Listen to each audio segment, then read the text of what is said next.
Video. ఈ video మీకు ఎలాంటి అబ్రాడ్ గురించి ఇన్ఫర్మేషన్ అయితే కాదు. అండ్ ఈ వీడియో ఎందుకు చేస్తున్నాను అంటే నా ఫ్రెండ్స్, నా సిస్టర్స్, నా బ్రదర్స్ అందరూ ఇప్పుడు నీట్ ఆస్పిరెంట్స్ కాబట్టి వాళ్ళకి కొంచెం హెల్ప్ఫుల్ అవుతుంది అని చెప్పి కొంచెం మోటివేషన్ కోసం అయితే ఈ వీడియో చేస్తున్నాను. తమిళలో చూసే ఉంటారు, ఇంకా కీవర్డ్లో చూసే ఉంటారు, how to qualify NEET in 23 days. ఇప్పుడు మీకు 23 days మాత్రమే ఉంది అనుకుంటా, నాకు తెలిసి 17th 18th ఎగ్జామ్ ఉంది. అండ్ ఈరోజు డేట్ నుంచి కౌంట్ చేస్తే 23 days 22 days మాత్రమే ఉంది. సో ఈ 22 daysలో మీరు ఎలా క్వాలిఫై కావాలి అనేదే ఈ వీడియో అనమాట. ఏంటి అందరూ మంచి మార్క్స్ కోసం కావాలనుకుంటే నువ్వేంది క్వాలిఫై మాత్రమే చెప్తున్నావని మీకు అందరు డౌట్ రావచ్చు. అండ్ విన్నది నిజమే, క్వాలిఫై కోసమే చెప్తున్నాను నేను. ఎందుకంటే మీరు ఒకవేళ మంచి మార్క్స్ స్కోర్ చేస్తే అది ఇంకా మంచిదే. ఒకవేళ జస్ట్ క్వాలిఫై కోసం ఎందుకు చెప్తున్నాను అంటే, క్వాలిఫై అయినా మీరు ఎంబీబీఎస్ చేయొచ్చు. ఎట్లా అంటే అది అబ్రాడ్ ఎంబీబీఎస్ అనమాట. మీకు బయటికి అంటే అబ్రాడ్కి వెళ్ళాలి అంటే మినిమం మార్క్స్ వచ్చేసి క్వాలిఫై అయితే ఉండాలి. As per previous years compare చేసుకుంటే 110 నుంచి 150 మధ్యలో మాత్రమే ఉంది కట్ ఆఫ్ క్వాలిఫైయింగ్కి. ఇంకా క్యాస్ట్ ప్రకారం జనరల్, ఇంకా ఓబీసీ, ఎస్సీ, ఎస్టీ ప్రకారం అవి డిఫర్ అవుతూ ఉన్నాయి. ఎంత ఉన్నా ఎంత లేకపోయినా 110 నుంచి 150 మధ్యలోనే ఉంది. సో మీకు రావాల్సిన మార్క్స్ ఎంత అంటే 150 మార్క్స్ మాత్రమే. ఈ 150 మార్క్స్ కోసం మీరు ఈ 30 days, ఈ 23 days అయితే కష్టపడాలి. అండ్ ఈ 23 daysలో మీరు హైయెస్ట్ స్కోర్ చేయని అవసరం లేదు. ఒకవేళ అబ్రాడ్కి రావాలి అనుకుంటే జస్ట్ క్వాలిఫై అయితే చాలు. కొత్తగా వచ్చిన ఎన్ఎంసీ రూల్ ప్రకారం జస్ట్ మనకి ఇక్కడ అబ్రాడ్ నుంచి చేసి వచ్చి ఇక్కడ మీకు లైసెన్స్ కావాలి అనుకుంటే మీరు మాత్రం పక్క క్వాలిఫై అయ్యే ఉండాలి నీట్. సో ఎందుకంటే మీకు లైసెన్స్ రావాలి అంటే మీరు నీట్ క్వాలిఫై ఉండాలి. సో దానికి మీరు ఎలిజిబుల్ అవుతారు. అందుకనే మీరు నీట్ మాత్రం పక్కా క్వాలిఫై అయ్యి ఉండాలి. అండ్ ఇంకా ఇన్ కేస్ మీరు క్వాలిఫై అవ్వలేదు అయినా మీకు ఎంబీబీఎస్ చేయాలని ఉంది అంటే అట్లా కూడా రావచ్చు ఎంబీబీఎస్కి అబ్రాడ్కి. మీకు ఎలాంటి ప్రాబ్లం అయితే ఉండదు. కాకపోతే ఏంటి అంటే మనకు వచ్చిన నెగిటివ్ పాయింట్ ఏంటి అంటే, మీరు అబ్రాడ్ చేయడానికి నీట్ అవసరం లేదు, కానీ మీరు అబ్రాడ్ నుంచి వచ్చిన తర్వాత మళ్ళీ ఇండియాలో ప్రాక్టీస్ చేయాలి అంటే మాత్రం మీకు నీట్ కావాలి అనమాట. ఎందుకంటే మీకు ఇప్పుడు అబ్రాడ్కి వెళ్ళిన తర్వాత ఎన్ఎంసీలో మీరు రిజిస్ట్రేషన్ చేసుకోవాలి, అదే ఎంసీఐ అని. దాంట్లో రిజిస్ట్రేషన్ చేసుకున్నప్పుడు మీకు ఎలిజిబిలిటీ వచ్చేసి నీట్ అడుగుతారనమాట. నీట్ ర్యాంక్ షీట్ అయితే అడుగుతారు. సో ఒకవేళ మీకు మళ్ళీ అబ్రాడ్లో చదివి ఇండియాకి రావాలి అనుకుంటే, ఇండియాలో లైసెన్స్ కావాలి, నాకు ఇండియాలోనే వర్క్ చేస్తాను, నా పేరెంట్స్ అందరు ఇక్కడే ఉన్నారు అని అనుకుంటే మాత్రం నువ్వు ఇండియాకి రావాలి అంటే నీకు ఎలిజిబిలిటీ మినిమం ఉండాలి. ఎలిజిబిలిటీ వచ్చేసి నీట్ మాత్రమే. సో మీరు జస్ట్ క్వాలిఫై అయితే చాలు, జస్ట్ క్వాలిఫై అంతే. ఇంకా మీకు అవసరం లేదు నేను ఇండియా రానిక, నాకు ఎంబీబీఎస్ ఇంపార్టెంట్, నేను బయటలో ఉంటా అంటే అబ్రాడ్లోనే, ఇంకా అక్కడ అమెరికాకి, కెనడాకి, ఆస్ట్రేలియాకి, న్యూజిలాండ్కి వెళ్తాను అనుకుంటే మీకు నీట్తో సంబంధం లేదు అనమాట. ఎందుకంటే మీరు అక్కడికి వెళ్ళిన తర్వాత యూఎస్ఎంఎల్కి, ప్లాబ్కి, ఏఎంసీకి వీటికి ప్రిపేర్ అయ్యి ఇంకా అక్కడ క్రాక్ చేసుకున్నారని మీకు నీట్తో అవసరం లేదు. సో ఇవి మాత్రం దృష్టిలో పెట్టుకోవాల్సిన పాయింట్స్. సో నేను జస్ట్ మీకు ఈ వీడియోలో ఈ 150 మార్క్స్ ఈ 23 daysలో ఎలా తెచ్చుకోవాలి అని చెప్పడానికి ఈ వీడియో అయితే చేస్తున్నాను. అంటే యాజ్ నేను ఆల్రెడీ నీట్ 2 times ఇచ్చిన కాబట్టి నేను చెప్తున్నాను అనమాట. మీకు ఏం లేదు, మీరు జస్ట్ గుర్తుపెట్టుకోవాల్సిన మెయిన్ పాయింట్స్ 2. ఫస్ట్ వచ్చేసి హెల్త్. ఎందుకంటే హెల్త్ ఈజ్ అ కీ. మీరు ఆలోచించాలన్నా, మీరు మంచిగా అటెంప్ట్ చేయాలి అన్నా health is a most important thing. So మీరు హెల్త్ మంచిగా చూసుకోవడానికి ఒకవేళ స్ట్రెస్గా ఫీల్ అయితే మీరు వాకింగ్ కానీ, జాగింగ్ కానీ, మెడిటేషన్ కానీ ఇవి చేసుకోండి. ఇవి మీకు హెల్ప్ఫుల్ అవుతాయి. అండ్ ఇంకా మెయిన్ థింగ్ వచ్చేసి నెక్స్ట్ పాయింట్ వచ్చేసి మన సబ్జెక్ట్ పరంగా మీకు ఎలాంటి తప్పులు జరగకుండా ఉండాలి అంటే ఫస్ట్ మీరు తప్పు చేసేది ఏంటి అంటే ఓఎంఆర్ షీట్స్.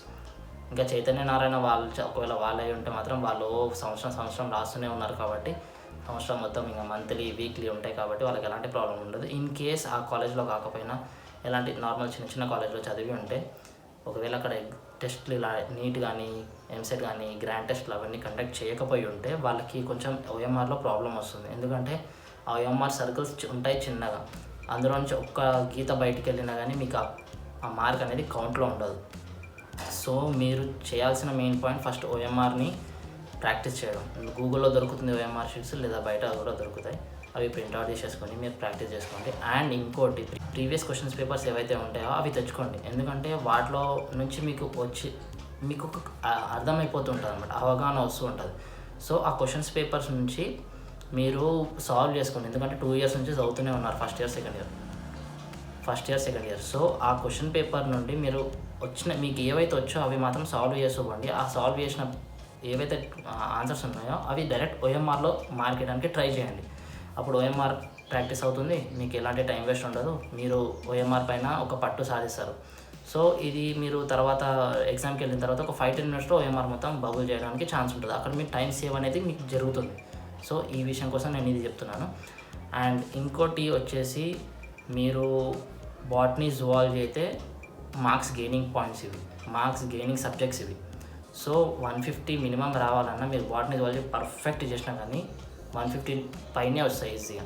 అండ్ ఇంకా మీరు ఫిజిక్స్ కెమిస్ట్రీ ఏదో రెండిట్లో ఏదో ఒక సబ్జెక్ట్ అయితే పక్కా తరో అయితే ఉంటారు. సో ఈ రెండిట్లో సబ్జెక్టులో కొంచెం కొంచెం మార్క్స్ తెచ్చుకున్నా సరిపోతుంది.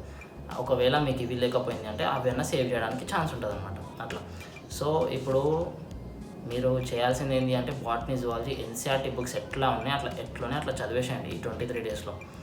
మీరు ఒక టైం షెడ్యూల్ చేసుకోండి. ఆ టైం ప్రకారం ఈ 23 డేస్ మాత్రం కష్టపడ్డారంటే మీరు మంచి మార్క్స్ కూడా గెయిన్ చేయడానికి ఛాన్స్ ఉంది. మీకు ఇక్కడ ఒకటి చెప్తున్నాను, మీరు మంచి మార్క్స్ వచ్చినా దగ్గరలో వచ్చినా కానీ మీరు మళ్ళీ లాంగ్ టైం చేస్తా అంటే మీకు హోప్ ఉంది నేను చేయగలుగుతా అంటే దగ్గరకు వచ్చే మార్క్స్కి ఒక 5-10 మార్క్స్కి అటు ఇటు ఉన్నప్పుడు మీకు సీట్ మిస్ అయింది అంటే అప్పుడు మాత్రమే లాంగ్ టైం చేయండి. అది కూడా నేను చేస్తా అన్న నమ్మకం నీకుంటే, నేను సాధిస్తా అన్న నమ్మకం నీకుంటే. ఎందుకంటే టైం వేస్ట్ మాత్రం అస్సలు చేయకండి. ఇప్పుడు లాంగ్ టర్మ్ మళ్ళీ అని చెప్పి మరో 1 ఇయర్ వేస్ట్ అయిపోతుంది. సో ఇది ఫస్ట్ థింగ్. అండ్ ఇంకోటి, మీకు ఇక్కడ సీట్ కొనుక్కుందాం అనుకుంటే కొనుక్కునే స్తోమత ఉంటే పర్లేదు. ఇంకా మిడిల్ క్లాస్ వాళ్ళు ఉంటారు కదా, వాళ్ళకి ఇక్కడ డొనేషన్ ట్యూషన్ ఫీజు పక్కన పెట్టండి, ట్యూషన్ ఇంకా హాస్టల్ ఫీజు పక్కన పెట్టండి.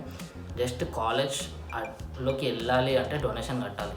డొనేషనే మినిమం 40 lakhs 50 lakhs పైనే ఉంటుంది. కాలేజ్ బట్టి ఒక్కొక్క కాలేజ్ ఒక్కొక్క రేట్ ఉంటుంది. సో అంత ఖర్చు పెట్టి మళ్ళీ తర్వాత సపరేట్ బీక్యాట్లో మళ్ళీ సీటు కొనుక్కొని అది వేరు, మళ్ళీ ట్యూషన్ ఫీజు వేరు, కాలేజ్ ఫీజు వేరు, హాస్టల్ ఫీజు వేరు, ఇంకా నీ ఎక్స్పెన్సెస్ ఇవన్నీ పోలిస్తే ఇంకా మిడిల్ క్లాస్ వాళ్ళకి చాలా అంటే చాలా కష్టం. సో వాళ్ళు ఏమనుకుంటారు, ఇంకా ఏదో చిన్న కోర్స్ ఇక్కడనే చేసుకుందాంలే అని అనుకుంటారు. సో చిన్న కోర్స్ చేసుకోవడంలో తప్పులేదు, నేను వద్దనట్లే. కాకపోతే మీ డ్రీమ్ ఎంబీబీఎస్ అయ్యి ఉంటే మీరు కాంప్రమైజ్ కాకుండా ఉండడానికి మీకు ఒక ఆప్షన్ అయితే ఉంది, అబ్రాడ్ ఎంబీబీఎస్. అబ్రాడ్కి వెళ్ళి మీరు ఎంబీబీఎస్ అయితే చేసుకోవచ్చు. ఎందుకంటే ఇప్పుడు ఎన్ఎంసీ రూల్ ప్రకారం మీరు ఇక్కడ ఎంబీబీఎస్ చేసినా అబ్రాడ్లో ఎంబీబీఎస్ చేసినా అందరికీ ఒకే ఎగ్జామ్ ఉంటుంది, నెక్స్ట్ ఎగ్జామ్ అని. సో మీరు ఎక్కడ చేసినా ఏం ప్రాబ్లం లేదు. మీకు ఎంత నాలెడ్జ్ మీరు గెయిన్ చేస్తున్నారు అనేది ఇంపార్టెంట్ అనమాట. అండ్ ఇంకా నేనైతే రష్యాలో చదువుతాను, మీకు అందరికీ తెలిసిన నా పాత వీడియో చూసే ఉంటారు. అండ్ రష్యాలో నాకు వచ్చేసి ఎంత అవుతుంది అనే లాస్ట్ వీడియో అయితే నేను అప్లోడ్ చేసేసాను. నా యూనివర్సిటీ ఏంది, నేను ఎంత చదువుతాను, నా యూనివర్సిటీ ఏంది, నాకు ఎంత ఖర్చు అవుతుంది, నా హాస్టల్ ఫీజు ఎంత, కాలేజ్ ఫీజు ఎంత, ఇంకా సేఫ్టీ పరంగా ఎట్లుంది అనేది లాస్ట్ వీడియో అయితే చేశాను నేను. చూసుకోండి, ఒకసారి చెక్ చేసుకోండి. అండ్ ఇంకా అడ్మిషన్ ప్రాసెస్ గురించి కూడా ఒక వీడియో అయితే చేసేసాను నేను, అది కూడా చూసుకోండి, మీకు కొంచెం హెల్ప్ఫుల్ అవుతుంది. సజెషన్ కావాలన్నా నాకు డైరెక్ట్ మెసేజ్ చేయండి, పైన కనిపించే నెంబర్కి వాట్సాప్ చేయండి, లేదా ఇన్స్టాగ్రామ్లో మెసేజ్ చేయండి. కింద డిస్క్రిప్షన్లో కూడా నా నెంబర్ ఉంటుంది, ఇంకా కామెంట్ సెక్షన్లో కామెంట్ చేసుకోవచ్చు. అండ్ వన్ థింగ్ గైస్ గుర్తుపెట్టుకోవాల్సింది, మీరు జస్ట్ క్వాలిఫై అయితే చాలన్నమాట. క్వాలిఫై అయితే మీరు అబ్రాడ్కి వచ్చేయచ్చు. అండ్ అది గైస్ ఈ వీడియో అయితే ఇంకా మీకు హెల్ప్ఫుల్ అవుతుందని ఈ వీడియో అయితే చేశాను. And all the best for all the neat aspirants. మీరు సక్సెస్ అవ్వాలని కోరుకుంటున్నాను.